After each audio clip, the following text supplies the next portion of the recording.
بسم اللہ الرحمن الرحیم۔ آج کا سبق جبیرہ پر مسح کرنے کا بیان۔ سوال نمبر 1، جبیرہ کسے کہتے ہیں؟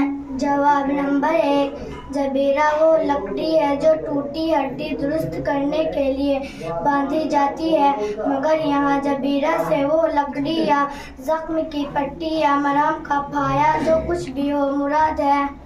سوال نمبر 2، اس لکڑی یا پٹی یا پھایا سے مسح کرنے کا کیا حکم ہے؟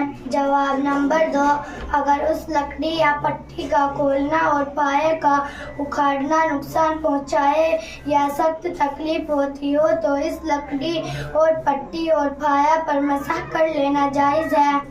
سوال نمبر 3، کتنی پٹی پر مسح کریں؟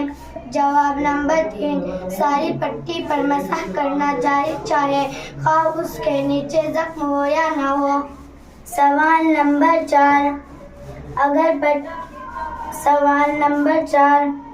اگر پٹی کھولنے سے نقصان اور تکلیف نہ ہوتی ہو تو کیا حکم ہے؟ جواب نمبر 4، اگر زخم کو پانی سے دھونا نقصان نہ پہنچے تو دھونا ضروری ہے، اور پانی سے دھونا نقصان پہنچائے لیکن مسح سے نقصان نہ ہو تو زخم پر مسح کرنا واجب ہے، اور جب زخم پر مسح کرنا بھی نقصان پہنچائے اس وقت پٹی یا پھایا پر مسح کرنا جائز ہے۔